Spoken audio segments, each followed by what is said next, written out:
So, for any of you who are worried that this place is completely silent throughout, this is probably the only room that isn't. Yeah, this is loud. Because currently, this is the... we call this the server rack. The machine room. Yeah. This is also the main corridor. Yeah. Entrance there. It's quite difficult pointing on camera, isn't it? Nobody knows what I'm that way. So yeah, this is the heart of our technology with its really high-tech, soundproof cotton. It's working well. Very artistically done this. So this is a mess. And this was put in to test our RedNet system, and unfortunately it worked. And the one thing that you will do, if you do build a studio, the one thing you realise quite quickly is once you've done something and you start using it, you never fix it. So don't start working in a studio until you're happy with it being finished. Definitely. I can agree with that. But it never happens. But I think the phrase to follow that is, do as I say, not as I do. Oh, yeah. That's right. So this is our main fibre switch here. This is our wireless controller. And then this is our patch bay that runs off to other places for random Cat5 jobs. These are the amps that drive the M2s in the control room 2. Yeah. And the two CC1850s were my headphone amps up until the AM2 came in. Yep. And now they're resigned to the rack. And then we've got a Mac Pro and an Exa 14 terabyte RAID. Should be enough, shouldn't it? Which is the loudest... No. No? I recorded 1.4 terabytes in the last 2 weeks. Wow. All at 96K? 96K 32-bit float. Yeah. And why not? Yeah. Because you can. Yeah. I do. And you should. Yes. Let's not have that discussion, though, hey. Let's not go there. But, it's a good use of space. The other thing that's interesting about this room is you actually get to see the construction. Yeah. You actually get to see the poured concrete walls and the different sizes of... Well, it's like slat work, isn't it? Like a frame. So, yeah, the panels come... it's very sad. These are 900, 1,500 panels, which you can't see. And then these are 1,500, 450 panels. Right. And, yeah, this... Apart from the ductwork, which needs to be hidden, and I need to soundproof this, which is a bit more of an issue than I thought it would be. This is a finished area. The floor needs to be painted. And that's it. But I love the fact that by the looks of it, you built as sealed blocks, and it looks like you've cut the doorwork out. You put a mold into the... So when you're making the frame, you build a hole that goes into your framework. Right. And then you pour the concrete around it, and then you take it out. Very cool.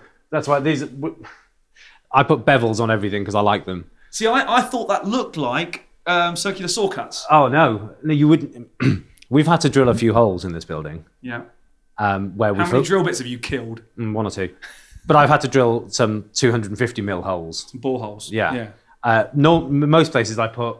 where all the aircon goes through, I cast holes, which we can show you on camera afterwards. We cast them in as we were pouring the concrete because I knew I wouldn't be able to drill them. Right. But we forgot a few. Right. Yeah, I can imagine that's a few burnt out SDS drills. And... No, I've got my SDS drill has now done 10 years with me. Wow. And we've not burnt it. Fantastic. Even drilling big holes in the wall. Tools can be looked after. They're yes. That's not just studio tools, but that's actual tools as well. No, tools are useful. It takes to drill a 100 mil hole through the 300 mil thick concrete takes about 2.5 hours of standing there holding a drill. Yeah, and that's quite... Yeah, it keeps you fit. So this is one of the live rooms. I would call it the dead live room. Yeah, it's not as dead as it. When you come out of the hall, which I guess we'll go to presently, into here, this feels pretty dead.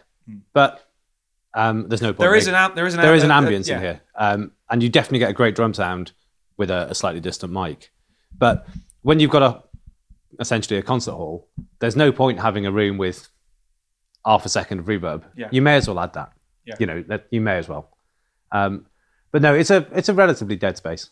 And I love the fact that actually there's some fantastic gear lying around. A Whirly, a Real Rhodes, a Fender Twin, beautiful AEA ribbon mic. Yeah. But all the peripheries, like the gobos and the moving sort of stand stuff, are your construction, aren't they? Yep. Were they from here, or were they from plans, or I just kind of wanted to make one, so we just did it. built a few? Yeah, I mean they're really easy. They're really really cheap. You know, and they're under £100 each. Fantastic. And I think it's fair to say, I mean, looking around, Inexpensive, not cheap. yes, value for money. Yes. I think it's fair to say that you have built or are in the process of finishing a more than professional studio, but on an incredibly tight budget. Yeah. And anywhere where you can do the work yourself, oh God, you've done pretty much everything yourself. There isn't a job on site I haven't done. Wow. That's from pouring concrete to digging holes. I mean, I drew it. I sat on AutoCAD and I drew this building. I did the planning. Well, Amy, my partner, who is amazing at this stuff, she did all of the planning application. You have to do something called a design access statement, which is just fantastic amounts of crap for planners. And she did an amazing job of that. We did all the drawings, all of the building regs drawings. And then, yeah, if it's here, we probably built it. Now, the funny thing is that there are so many studios I would say so many studios, but not so many in central London anymore. And studios built into spaces where, quite frankly, ergonomically, there shouldn't be a studio. Yeah, I agree. But little things, that's really not a little thing. You've got a ramp getting to the front door. Well, yeah, you've got to get gear in. Of course you have. And that ramp is designed to take an 18-ton truck. Yeah. But how many studios in London do you know where you can get an 18-ton truck to the front door? Abbey? Possibly. Abbey takes an 18, but that's in London. The thing is that London, we're in a fortunate position. We've got space around us. We're in the countryside, and we were designing from scratch. I mean, can you think of another studio that was designed from scratch recently? So there's that's not a repurposed building. There's the one in Holland. There's the one in Belgium that is the air conditioning people. I was going to go at the place where Auro 3D are based, where they're actually built. Is it Galaxy? Yeah, that's got the quietest air conditioning in the world. And Visilord in Hilversum in Holland. But Visilord was built in the 50s? Yes, I think so. It's the old Philips studio, isn't it? Yeah. But I mean, the funny thing is with that place, and it was the first thing I noticed, that they are also a poured concrete construction. The great thing about poured concrete is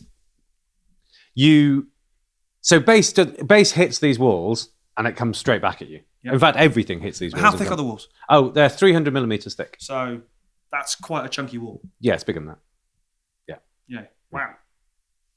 In fact, we can do some camera shots left, but you can see all of the wall thicknesses. And then the roof slab is 350 mil. So basically, I could play drums in here, and no one outside is going to hear a damn thing. The weak point at the moment is our doors, right? But that was the first soundproof door I built, which again I spent about £100 on it. £100 for a soundproof door. Yeah, now, it takes 43 dB out at full range. Now, if you go to a studio supply company and say, "I'd like an ISO door, please," you're looking at £3,000. Yeah, and that's not even very good. No. And you've got a sill. Yeah. So you can't wheel things in. Flight cases. And there's no sills on these doors. No. It's almost like... Somebody thought about it. Well, I was going to say, it's almost like you've come to studios from a live environment. Oh, Kel Surprise, you were a live front of house engineer. Yeah. And you've done get-ins and get-outs and rolled gear in and got caught up on steps and... Yeah, and like I say, the London studios, they didn't have the opportunity that we had, a lot of them. They're repurposed buildings, and they've done them. They're tremendous. Abbey Road is just a big evolved building, isn't it? They built that massive tin shed on the back of it, which is Studio One, I guess. And they haven't had the opportunity to think about it, and it works pretty well, apart from the 12,000 flights of steps there. Moving on. But yeah, we can't hold it against them. I'm trying to point out hit records have been made there. That's my point. Is that they're brilliant. We had an opportunity to look at this from a practical point of view. And I work on my own in the studio. I don't have an assistant. Mm-hmm. I'd like one, though. Careful. You might be getting applications after this. Well, you've got to live locally and be good. So I have to run the place on my own. So I need to be able to move things around and make it easy for me. And wheeling drum kits in and out. There was no reason for us not to make it easy. That's the point. Which is actually a bit of forethought, a bit of planning. Yeah. And as you said, the design and the layout evolved over time to a certain extent. Yeah, obviously, the problem with concrete walls is you can't make decisions to change things later. But certainly all your spaces are, to say a good size is possibly an understatement. This is a good size this live is room. 54 square meters, which is basically 7 and a bit meters by 7 and a bit meters, and floor to ceiling height is 3.1 meters. Which is it's certainly a good overhead mic height. You're not going to end up panicking too much about. No, it's all right. I wish I'd done 3.2, right? Which was my goal originally, because there are some weird maths that happen at 3.1, but they can be overcome. Let's not get too bogged down. No, in we the won't get acoustics. into math. But you designed it. It's your design. It's Yep. absolutely phenomenal. Yeah, it's getting there. So we've come into probably the least finished of the rooms. Yeah, thus far. sorry about the mess, people. This is actually going to be the main control room. Yes. So about there will be a lovely Soundcraft console. Yeah, lovely Soundcraft console there. I'll be wrapped around with my racks behind me in a sort of octagonal shape.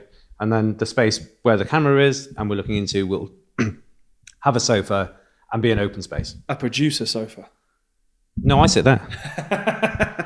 I think, once again, we don't get to see studios like this. The framing work, the lights, things like that, or the PIRs and stuff. Yeah. You've obviously looked at it from an eco-build point of view as well. Oh, yeah. I mean, obviously, concrete we know is not necessarily the most eco-friendly, but it's in. It is, because it's got a life. So this building should, all things being equal, be here in 150 years. Which actually, the green carbon footprint. Yeah, I think it's 20 years to make it valuable. Yeah. We run a boiler in this building. Mm-hmm. Everybody's excited about that. That's 14 kilowatts, which is this big. Yeah. That runs the whole building's heating. Wow. Well, I mean, we're below, to a certain extent, we're below ground, aren't we? Yeah, the ground level out there now, because I've backed it back up, is exactly the roof wall joint up there. Right. And you've got a green eco roof we saw earlier on, which is 100 mil of insulation covering all of the outside surfaces and the roof, and then the roof on top of it. So how long would you say before Control Room 2, or before this becomes the main control room? Right, Christmas. Do Definitely. you think that's a realistic goal, or have you got a project that's booked for January that means you can't move? I've got a project that's booked for November that's going to be in here, but Right. it probably won't. There is less work to do in here than there looks. It's all designed. This is the room I promised that I would not start unless I could finish it. Right. So Financially finish it, or at practically time finish it? I think they're the same thing. Yeah, I'll agree with that. We have a lot of clients that want to work, and we spent our money building the building. Right. And we're now ready to do this. We're in a position to do it. I need to clear some work, and with the weather being good at the moment, I have all the boring outside jobs to do. Like finishing paths and Decking. painting. I've just spent the last week painting, so I'm still covered in white paint. So I'm going to start on this, and it should take me 5 days to get this to be a complete room, as in all the stuff on the walls, everything ready to go. Mm-hmm. Then it's just a case of putting the gear in and wiring the patchways. Which I find takes way longer than you think it should do. Well, I've got a little patchway system that I'm very proud of that won't take long. Wow. Okay, cool. So basically, that sounds like an invitation to come back before Christmas. Yeah, I think so. Break a glass, a bottle of champagne. I think we can do that. I think we can do that. Yeah. That sounds like a plan. Yeah. So you saw it here first, and we have it on camera. Yeah, no, I'm up for that. It'll be done. Awesome stuff.